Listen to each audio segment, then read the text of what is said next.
नमस्कार दोस्तों, मैं हूं अनीता सिंह। दोस्तों, गर्मियों की शुरुआत हो चुकी है। गर्मी बहुत ज़्यादा बढ़ गई है और जब भी हमें गर्मी लगती है हम तो एसी कूलर इस्तेमाल करते हैं, घर में चले जाते हैं। लेकिन पौधों और फसलों का क्या, ये कहाँ से एसी कूलर लाएंगे? इनके लिए हमें क्या करना चाहिए? गर्मियों में सबसे ज़्यादा असर देखने को मिलता है या तो सब्जी वर्गीय फसलों पे या पौधों पे। सब्जी वर्गीय फसलों में आपको असर देखने को मिलेगा कि फसल की बढ़वार नहीं होती है, फुटाव सबसे कम देखने को मिलता है, कैल्शियम, नाइट्रोजन वगैरह कई अलग अलग पोषक तत्वों की कमी देखने को मिलती है। विशेष तौर से मिर्च टमाटर में सबसे ज़्यादा असर देखने को मिलता है दोस्तों गर्मियों के समय में। पौधे हैं, पौधे में भी पत्तियां सूखने लग जाती हैं, हरापन नहीं रहता है। फ्लोरिंग आएगी तो दोस्तों फ्लावर प्रॉपर स्वस्थ फ्लावर्स नहीं आ पाते, ज़्यादा मात्रा में फ्लावर और फल सेट नहीं होते गर्मियों में। ज़्यादा गर्मी या ज़्यादा ठंड का असर फसलों में सबसे ज़्यादा देखने को मिलता है इनकी जड़ों में। दोस्तों, जड़ों में अगर टेम्परेचर मेंटेन नहीं होगा तो पोषक तत्व अपटेक नहीं कर पाएंगे। आप कितने पोषक तत्वों के लिए स्प्रे करेंगे? स्प्रे से दोस्तों लंबे समय तक रिजल्ट भी नहीं मिलता। तो ज़्यादा ठंड हो या ज़्यादा गर्मी हो, अभी बहुत ज़्यादा गर्मी की शुरुआत हो चुकी है, तो आपको सबसे इम्पोर्टेंट काम करना है कि इनकी जड़ों में टेम्परेचर मेंटेन करना है, एसी कूलर जड़ों में लगाना है। उसके लिए आपको क्या करना चाहिए, आज की वीडियो में डिटेल से डिस्कस करूंगी। विशेष तौर से दोस्तों, सब्जियों की खेती कर रहे हैं, बागवानी में किसी भी टाइप के पौधे हैं, ये वीडियो आपके लिए बहुत इंपॉर्टेंट होने वाला है। एंड तक आप जरूर बने रहें। दोस्तों, ज़्यादा गर्मी में, भयंकर गर्मी जैसे मई जून में तो लूएं चलने लग जाती है, गर्म हवा चलती है, उसकी वजह से बहुत ज़्यादा नुकसान होता है। पानी भी आप डेली दे रहे हैं, फिर भी फसलों में ऐसा लगता है जैसे पानी की पूर्ति नहीं होती है। फर्टिलाइजर आप गोल गोल करके चलाते हैं, फिर भी नहीं मिलता है इतना अच्छा रिजल्ट।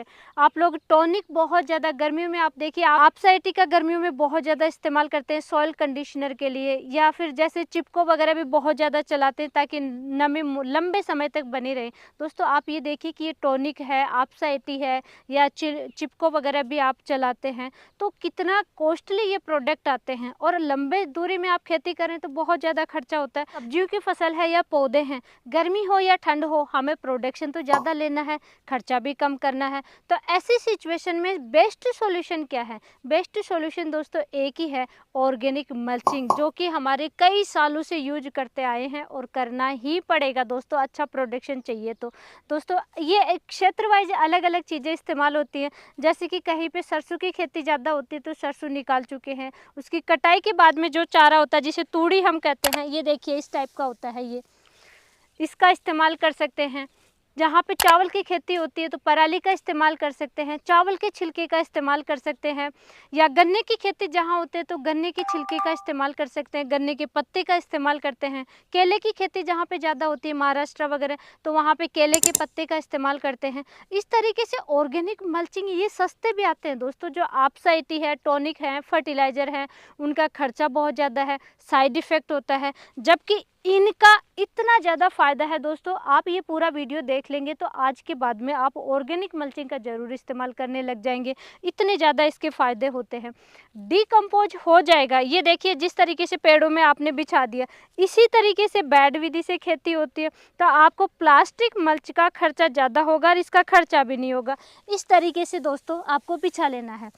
कुछ सावधानियां होती हैं, वो सावधानियां जरूर ध्यान रखिए। किसान भाइयों के कमेंट आते कि ऑर्गेनिक मल्चिंग का तो इस्तेमाल किया लेकिन रिजल्ट नहीं मिला। रिजल्ट क्यों नहीं मिलता, वो कहीं ना कहीं मिस्टेक करते हैं, जो कि मैं एंड में डिस्कस करूंगी क्या क्या हमें सावधानी भी रखनी चाहिए ऑर्गेनिक मल्चिंग में। तो ये सरसों की तूड़ी आप बिछा दीजिए इस तरीके से दोस्तों, ये देखिए पेड़ के चारों तरफ बिछा दीजिए। ये बहुत सस्ती प्राइस में ही अवेलेबल हो जाती है।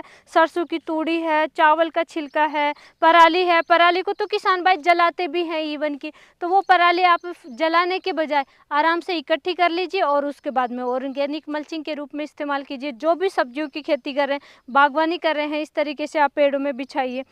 अब इससे फ़ायदा क्या होगा दोस्तों ऑर्गेनिक मल्चिंग का? सबसे पहले तो ये देखिए, पानी चलाएंगे, ऑर्गेनिक मल्चिंग हमने डाल दी, पानी चलाएंगे तो पानी क्या होगा, वाष्प बन के उड़ेगा नहीं। उससे क्या होगा, लंबे समय तक यहाँ जो भी पानी देंगे लंबे समय तक रूट में नमी बनी रहेगी। आप डेली पानी दे रहे हैं और जब ऑर्गेनिक मल्चिंग बिछा दी तो 3 से 4 दिन की गैप से भी आप पानी देंगे तब भी रूट में नमी बनी रहेगी, टेम्परेचर मेंटेन होगा, ठंडापन महसूस होगा पौधे को, तो जड़ें स्वस्थ होंगी। खाना खाने वाली जड़ें होती हैं जो वाइट रूट होती हैं वो ज़्यादा अच्छे से विकसित हो पाती हैं, उनका डेवलप अच्छे से होगा तो ज़्यादा पोषक तत्वों का अपटेक होता है और पौधे बिल्कुल स्वस्थ और हरे भरे होते हैं। कितनी भी गर्मी हो दोस्तों, ये कूलर का काम करती है, एसी कूलर का काम करती है ऑर्गेनिक मल्चिंग। नेक्स्ट दोस्तों, एक बार शॉर्ट में इसके मैं बेनिफिट की बात करूं तो डिकम्पोज होगा, धीरे धीरे डिकम्पोज होकर के सबसे अच्छा फर्टिलाइज़र बनता है। इससे बेस्ट कोई फर्टिलाइज़र नहीं है। गोबर की खाद, मींगनी की खाद, वर्मी कंपोस्ट, इन सबसे बेस्ट फर्टिलाइज़र है ये। जितने भी प्रकार के पोषक तत्व हैं दोस्तों, ये डिकम्पोज होगा वैसे वैसे वो पोषक तत्व इससे पौधों को मिलेगा, फसलों को मिलेगा और आपकी फसलों में आप जैसे इस्तेमाल करेंगे धीरे धीरे आप देखेंगे कि 6 महीने 1 साल बाद में उस खेत में पौधों में न्यूट्रिशन की कमी नहीं आ रही है। आपको एक्स्ट्रा कोई फर्टिलाइज़र वगैरह डालने की आवश्यकता ही नहीं होती है, बहुत कम खर्चा हो जाता है, इसका इतना ज़्यादा फ़ायदा मिलता है। नेक्स्ट दोस्तों, जैसे ही यहाँ पे टेम्परेचर मेंटेन होगा, डिकम्पोज होगा और यहाँ पे नमी हमेशा बनी रहेगी तो माइक्रोबियल एक्टिविटी बढ़ेगी, सूक्ष्म जीवों की गतिविधि ज़्यादा बढ़ेगी, जिससे क्या है इनकी जड़ों में एरिएशन अच्छा होगा, स्वस्थ रहेंगी इनकी जड़ें तो ज़्यादा पोषक तत्व फसलें ऑटोमेटिक ही अपटेक करने लग जाएंगे। इस तरीके से बहुत सारे फायदे देखने को मिलते हैं दोस्तों। जब फ्लोरिंग स्टेज शुरू होती है, सब्जी वर्गीय फसलें हों या पौधे हों तो हवा चलेगी, हवा चलती है मिट्टी उड़ती है और मिट्टी उड़ करके वो फ्लावर पे जाएगी तो फ्लावर से फल सेट होगा ही नहीं वो, क्योंकि दोस्तों पॉलिनेशन का काम प्रॉपर तरीके से नहीं हो पाता और फ्लावर ड्रॉपिंग की समस्या ये भी बहुत ज़्यादा देखने को मिलती है। गर्मियों के टाइम में विशेष तौर से अगर कोई भी क्रॉप है, फ्लोरिंग स्टेज शुरू हो चुकी है, आप बेड विधि से खेती करें, सब्जियों की खेती है, तब भी बीच बीच में कोई खरपतवार है, कोई घास है, कुछ भी बिछाइए, हल्की हल्की परत आप जरूर बिछा दें। ये बहुत अच्छा फ़ायदा देखने को मिलता है, स्कॉर्चिंग की समस्या नहीं आती है जैसे कि अभी तरबूज खरबूज की क्रॉप वगैरह होती हैं गर्मियों में। तो ये इस तरीके से आप बेड विधि से सब्जियों की खेती करें, उसमें बीच में भी आप थोड़ी थोड़ी मात्रा बिछाइए। ये दोस्तों अब इसमें गलती कहाँ पे होती है, जो मैंने बताया शुरुआत में कि कुछ किसान भाई हैं जो कि ऑर्गेनिक मल्चिंग का तो इस्तेमाल करते हैं लेकिन फ़ायदा नहीं मिलता है। दोस्तों ये सावधानी आपको ज़रूर ध्यान रखनी चाहिए। जैसे कि मैंने दोस्तों ये यहाँ पे ये देखिए, ये मैंने डाला, इस तरीके से बिल्कुल पतली लेयर बिछानी है आपको। ये देखिए इस तरीके से पतली लेयर बिछानी है। अब यहाँ पे मैंने बहुत ज़्यादा मोटी परत इस तरीके से अगर मैं डाल दूँगी और ये तूड़ी है या चावल का छिलका है जो पतला होता है मल्चिंग के रूप में, ये इस टाइप से कटा हुआ घास होता है, तूड़ी वगैरह चावल का छिलका, ये मोटी परत हो गई, पानी दे दिया तो ये जम जाएगा, जम करके एरिएशन नहीं होगा, इससे मिट्टी जड़ों तक दोस्तों एरिएशन नहीं होगा, जिसकी वजह से जड़ों में उल्टा असर देखने को मिलता है। एरिएशन नहीं होगा तो वाइट रूट है वो डेवलप नहीं होंगी और न्यूट्रिशन का अपटेक नहीं होगा। तो मोटी परत नहीं बिछानी है, ये लालच हमें नहीं करना है, पतली परत बिछानी है आपको। और ड्रिप से आप जो भी फर्टिलाइज़र वगैरह देंगे, मोटी परत आपने बिछा दी मल्चिंग की तो ये भी रूट तक नहीं पहुंच पाएगा। तो इन चीज़ों का आपको सावधानी रखनी है कि मोटी लेयर नहीं बिछानी है, पतली लेयर बिछानी है। गन्ने के छिलके हो गए जो मोटे हैं या खरपतवार है वो आप बिछा रहे हैं, कोई घास है वो बिछा रहे हैं, उसकी आप मोटी लेयर बिछा सकते हैं। लेकिन ऐसे ही कटा हुआ जो तूड़ी वगैरह होता है, चारा वगैरह होता है, उसकी आपको मोटी लेयर नहीं करनी है। ये सबसे विशेष सावधानी है आपको ऑर्गेनिक मल्चिंग में। ये देखिए दोस्तों, अभी ये हमारे अनार के प्लांट्स हैं और इनमें हम ऑर्गेनिक मल्चिंग का काम कर रहे हैं। अभी ऑर्गेनिक मल्चिंग बिछा रहे हैं, निराई गुड़ाई हो गई है, फर्टिलाइज़र हम डाल चुके हैं, कटिंग इनकी हो चुकी है। अब ये लास्ट काम बच रहा है हमारा ऑर्गेनिक मल्चिंग का और जुलाई वाले बाहर हम लेंगे, जुलाई में इनमें फ्लोरिंग आएगी वो हम लेंगे। अभी देखिए आपको मैं दिखा, फ्लावर्स तो बहुत ज़्यादा आए थे इस बाहर में, लेकिन हम लोग ये देखिए इनको ऐसे तुड़ाई कर रहे हैं।